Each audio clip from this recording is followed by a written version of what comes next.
Olá, meus amigos. Chegamos à nossa última aula, nossa sexta aula do módulo de Lei de Responsabilidade Fiscal. De antemão, eu quero agradecer a cada um de vocês que estiveram assistindo, participando dessas nossas aulas, desses nossos encontros.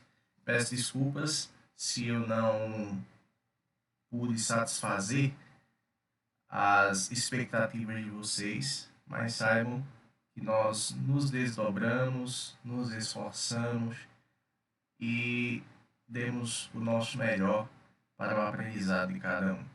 Então, de antemão, aqui o meu agradecimento à coordenação do curso por estar aqui com vocês. Bem, essa nossa sexta aula, nessa nossa primeira parte, nós vamos falar dos crimes de responsabilização fiscal. É importante nós falarmos, adentrarmos que um dos principais objetivos dessa nossa sexta aula é aprender quais são os crimes de responsabilização fiscal.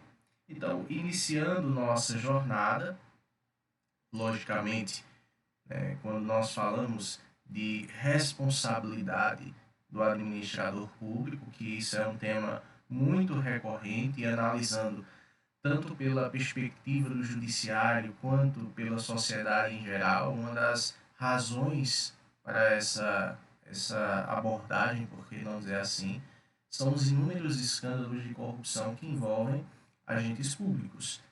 E, logicamente, é importante nós salientarmos que a imputação de responsabilidade do administrador público pode se dar não somente nos casos de corrupção, mas também quando há uma má gestão do erário público, o não atendimento da legislação que vai regulamentar justamente a administração do orçamento.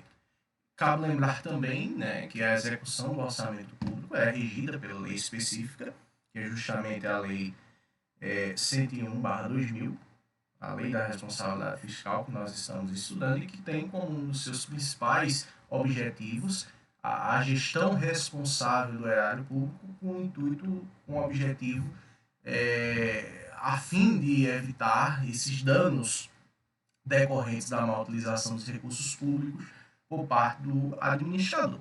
Então, para que nós possamos abordar essa temática nessa nossa aula de hoje, nós precisamos, mais uma vez, reforçar o papel, o protagonismo do administrador público e os seus deveres, segundo a própria legislação vigente. Porque nós falamos num sentido muito amplo, é uma figura que vai compreender um conjunto de pessoas que vão trabalhar a qualquer título, digamos assim, em função do Estado, podendo estar, logicamente, numa função remunerada ou talvez até mesmo gratuita, definitiva, transitória, política, jurídica e assim sucessivamente. Então, os administradores públicos eles devem seguir, eles devem cumprir as obrigações e os deveres que são impostos em lei, assim como também nos regulamentos que são aplicáveis. Então, como se não bastasse, na esfera administrativa, caso haja uma suspeita, por exemplo, descumprimento da legislação pertinente, é instituído um processo administrativo que vai se buscar a apuração do fato pela observância justamente do direito da defesa do suspeito. E feito isso, vai ser proferida uma decisão e, logicamente, tudo dentro da própria administração pública, a rigor do que se reza os artigos 5º e os incisos 6º da Constituição Federal. Então, as penalidades elas podem ser leves, elas podem ser graves, elas podem ser gravíssimas, e assim elas podem ocorrer, desde simples notificação até a demissão ou cassação da aposentadoria ou até mesmo a questão da disponibilidade. Pois bem, na esfera penal, nós também vamos encontrar a perspectiva do administrador público que vai, de certo modo, de uma forma dolosa ou culposa, vai praticar um ato que cause um dano ao terceiro. Então, as condutas tipificadas em lei vai se referir justamente ao exercício do cargo, função, emprego público e por esse motivo são chamados de crimes funcionais. Então, nesse caso, o crime vai ser apurado no âmbito penal, vai ser instaurado pelo Ministério Público mediante um inquérito, onde nós vamos ter aí uma sequência, uma perspectiva sequencial pelo Poder Judiciário. É importante nós salientarmos que, se concluído, né, pela ocorrência do ilícito nessa esfera penal, vai haver uma repercussão nas esferas administrativas e nas esferas cíveis.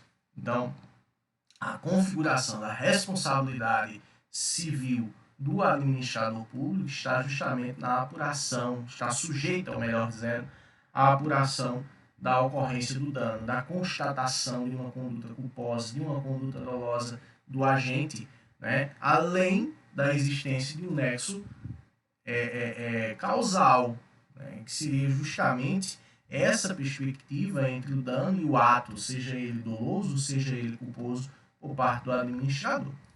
Como se não bastasse, né, e a partir do momento que nós falamos de crimes de responsabilidade fiscal, crimes a partir, né, à luz, por que não dizer, da lei da responsabilidade fiscal, nós vamos levar também em consideração que os crimes de responsabilidade, né, que são referidos no artigo 85 da Constituição Federal, que até então, antes, eram apenas as 4 condutas tipificadas, né, na Lei 10.079/50, e concomitantemente a Lei 10.028/2000 vem à luz justamente para tutelar a Lei da Responsabilidade Fiscal, incluindo justamente no capítulo 1 da Lei 10.079/50, que cuida dos crimes, né, contra a lei orçamentária. Vai-se ter aí 8 hipóteses de infração, né, à Lei da Responsabilidade Fiscal, com as condutas que são configuradas do crime de responsabilidade, muito embora no inciso 6º do artigo 85 da Constituição Federal refira-se justamente apenas ao atentado contra a lei orçamentária. E por que eu estou falando tudo isso, né? Nossa jornada dentro dessa perspectiva, dessa construção no que diz respeito aos crimes de responsabilidade, né?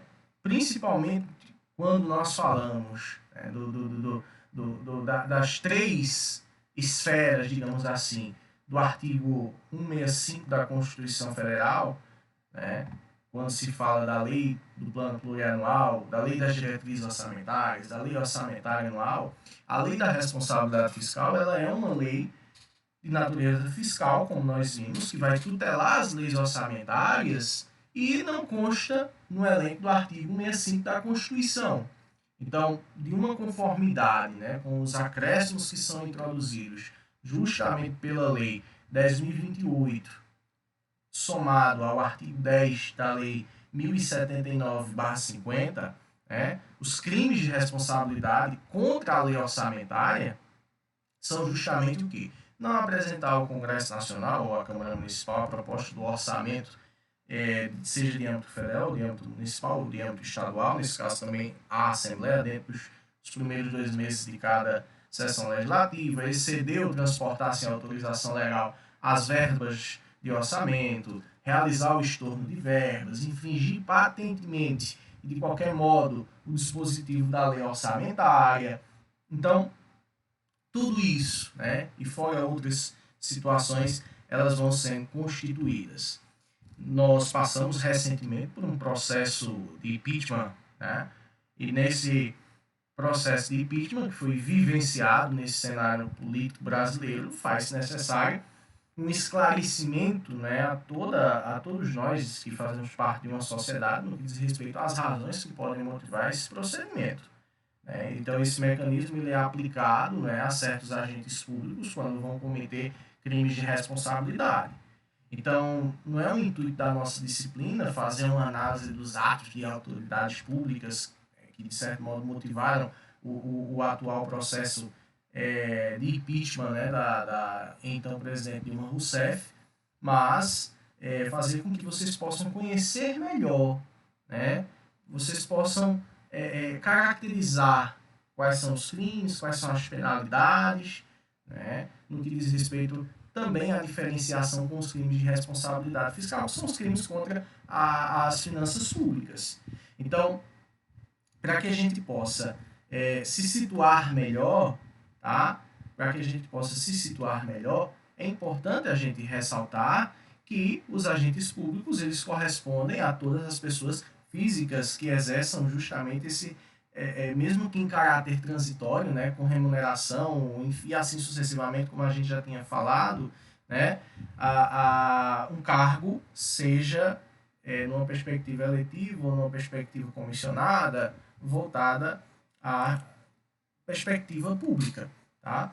E por que eu estou fazendo questão de bater nessa tecla? Porque os crimes de responsabilidade fiscal, né, e aí nesse caso, na perspectiva da presidência da República, a acusação para os crimes de responsabilidade fiscal vai ser de acordo, né, e conforme o inciso 1º do artigo 5.1 da Constituição Federal, né, onde deve ser admitida pela Câmara dos Deputados, né, por 2/3 dos votos dos seus membros, caracterizando assim justamente essa natureza política, né, a admissibilidade, né, ou talvez a improcedência da acusação, né, e concomitantemente a gente vai ter alguns crimes de responsabilidade fiscal, alguns crimes de responsabilidade no que diz respeito aos atos do então presidente da República.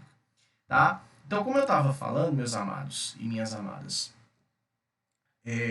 existe uma semelhança nos nomes que vai, de certo modo, reinar uma grande confusão entre a lei da responsabilidade fiscal e o crime de responsabilidade, que são coisas diversas, certo? Os crimes de responsabilidade são infrações políticas administrativas, ou seja, crimes de natureza política. São definidas em lei federal que, se praticados, poderão acarretar justamente o impedimento do exercício da função pública, o impeachment. Tá?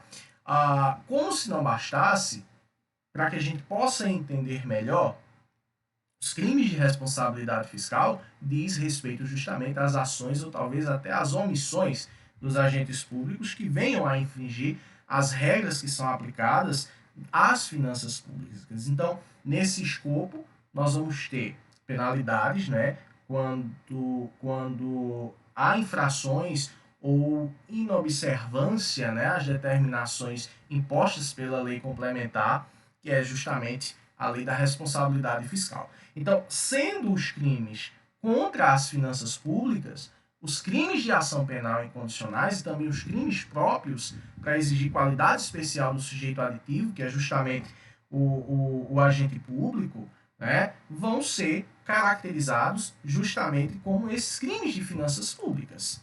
Então, para que a gente saiba mais, esses crimes de responsabilidade, que são justamente referidos no artigo 85 da Constituição Federal, né, que até então eram apenas 4 condutas tipificadas, né, como eu já tinha falado anteriormente, e com a Lei 10.028/2000, né, vem justamente para chancelar e, ao mesmo tempo, se tornar congruente, né, cuidando assim dos crimes contra a lei orçamentária e, ao mesmo tempo, trazendo várias hipóteses de infração, como eu tinha mencionado anteriormente.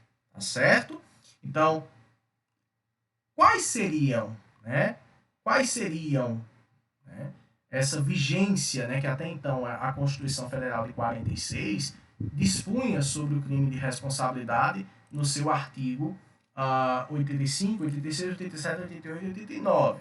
Né? Por exemplo, no artigo 89 da primeira Constituição, né, da Lei 10.079/50, são crimes de responsabilidade ou atos do presidente da República que atentam contra a Constituição Federal, a existência da União, né, especialmente contra a existência da União, sobre o livre exercício do poder legislativo, do poder judiciário, dos poderes constitucionais do Estado, o exercício dos direitos políticos, individuais e sociais, a segurança interna do país, a lei orçamentária, a vanguarda e o legal emprego dos direitos públicos, o cumprimento das decisões judiciárias. Então, esses crimes eles eram definidos em uma lei especial que estabeleceria justamente as normas de processo e de julgamento.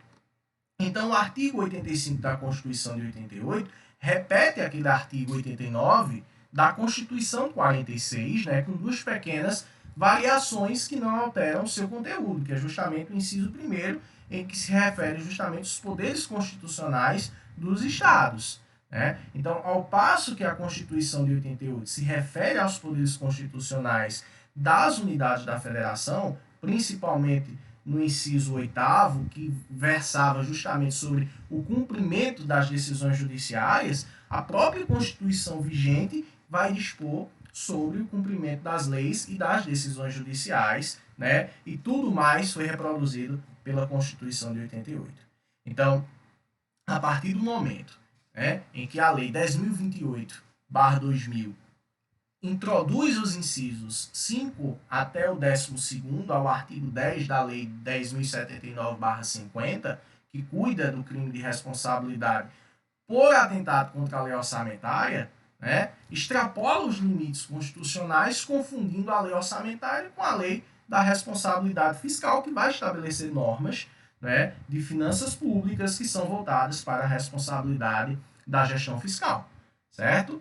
Então, basicamente, seria essa explicação inicial para que a gente possa nos aprofundar ainda mais, certo? E como eu já tinha falado, todas essas perspectivas de leis, elas estão, né, associadas àquelas três referidas no artigo 165 da Constituição Federal, né, que se refere ao PPA, à LDO, à LOA, né, e assim sucessivamente.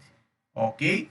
Então, basicamente, seriam essas perspectivas, né, que a Constituição Cidadã ela reforça aquilo que já estava previsto na Constituição de 1946. Certo? Espero vocês na nossa próxima aula, na nossa última parte dessa nossa última aula. Até mais!